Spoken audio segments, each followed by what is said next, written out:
व्रत, उपवास और तिथि को शुभ माना गया है। हर महीने के कृष्ण पक्ष की चतुर्दशी पर शिवरात्रि मनाई जाती है, जिसे मासिक शिवरात्रि कहा जाता है। सावन के महीने में पड़ने वाली शिवरात्रि को सावन शिवरात्रि कहा जाता है और इसे अत्यंत शुभ माना जाता है। लिंग पुराण में कहा गया है कि शिवरात्रि के दिन विशेष श्रावण मास में उपवास, रात्रि जागरण और शिवलिंग पर बीलपत्र, जल, दूध आदि अर्पित करने से सौभाग्य, दीर्घायु और मोक्ष की प्राप्ति होती है। इसी पुराण में एक कथा मिलती है जिसमें एक शिकारी द्वारा अनजाने में शिवरात्रि के दिन बीलपत्र चढ़ाने से उसे मोक्ष प्राप्त हुआ। प्राचीन काल की बात है, किसी जंगल में गुरु ध्रुव नाम का एक शिकारी रहता था। वह अपने परिवार का भरण पोषण करने के लिए जंगल में शिकार किया करता था। एक समय शिवरात्रि के दिन जब गुरु ध्रुव शिकार करने के लिए निकला तो पूरे दिन खोजने के बाद भी उसे कोई शिकार नहीं मिला। इस प्रकार दिन भर भूखे प्यासे गुरु ध्रुव का शिवरात्रि का व्रत हो गया। उसके बच्चे, पत्नी और माता पिता को भूखा रहना पड़ेगा। इस बात से वो चिंतित था। सूर्यास्त होने पर वह एक जलाशय के पास गया और एक पेड़ पर थोड़ा सा पीने के लिए पानी लेकर चढ़ गया।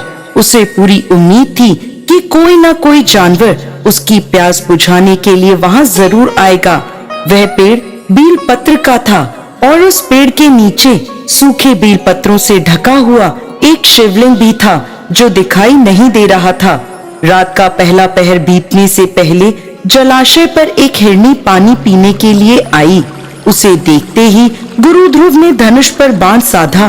तभी उसके हाथ के धक्के से बीलपत्र के कुछ पत्ते और जल की कुछ बूंदें शिवलिंग पर गिर गईं और अनजाने में उसकी शिवरात्रि के पहले पहर की पूजा हो गई। पत्तों की आवाज से हिरनी ने जैसे ही ऊपर देखा तो गुरु ध्रुव को देखकर वह भयभीत हो गई और कहने लगी, मुझे मत मारो। वह बोला, मेरा परिवार भूखा है, इसलिए मैं तुम्हें छोड़ नहीं सकता।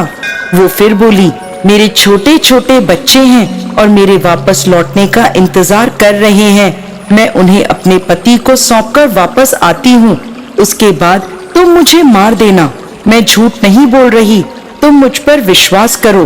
गुरु ध्रुव बोला, और यदि तुम लौटकर नहीं आई तो? हिरनी बोली, तुम मुझ पर विश्वास करो। यदि मैं लौट कर ना आऊं तो मुझे वह पाप लगे जो विश्वासघाती को लगता है। इस प्रकार हिरनी के कहने पर गुरु ध्रुव ने उसे जाने दिया। थोड़ी ही देर में जलाशय पर एक मोटा ताजा हिरण जल पीने आता है। गुरु ध्रुव ने एक बार फिर अपने धनुष पर बाण चढ़ाया और एक बार फिर उसके हाथ के धक्के से शिवलिंग पर कुछ बीलपत्र के पत्ते और जल की बूंदें चढ़ गईं। इस प्रकार उसके दूसरे पहर की पूजा भी हो गई। धनुष पर चढ़ा बाण देखकर हिरण बोला, भाई ये तुम क्या कर रहे हो? मुझे कुछ समय दो। मेरी एक पत्नी और 2 छोटे छोटे बच्चे हैं जो मेरा इंतजार कर रहे हैं। मुझे कुछ समय दो, मैं उन्हें धैर्य देकर शीघ्र लौट आऊंगा। गुरु ध्रुव ने हिरण को भी जाने दिया। हिरण वहां से चला गया। जब वह अपने घर पहुंचा तो दोनों हिरण और हिरनी एक दूसरे को अपना अपना वृत्तांत सुनाने लगे और आपस में बात करने लगे।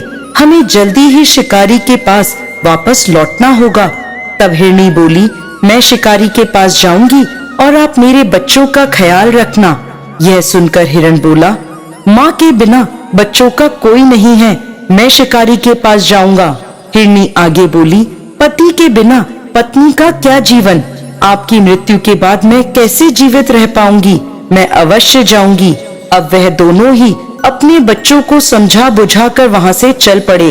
दोनों बच्चों ने जैसे ही देखा कि उनके माता पिता शिकारी के पास जा रहे हैं तो वो भी उनके पीछे पीछे चल दिए। इस प्रकार वह सभी शिकारी के पास पहुँचे। उन्हें देखते ही गुरु ध्रुव ने जैसे ही अपने धनुष पर बाण चढ़ाया तो फिर उसके हाथ के टल्ले से कुछ जल की बूंदें और बीलपत्र शिवलिंग पर चढ़ गए, जिससे उसके तीसरे पहर की पूजा भी हो गई और उसके दुष्कर्म नष्ट हो गए। साथ ही उसे ज्ञान की प्राप्ति हुई।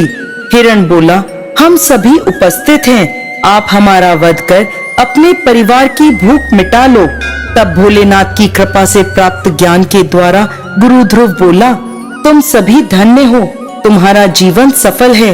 जाओ, मैं तुम्हें नहीं मारता, तुम निर्भय होकर यहाँ से चले जाओ।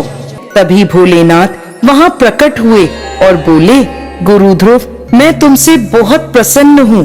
भोलेनाथ को देखते ही गुरु ध्रुव उनके चरणों में गिर पड़ा।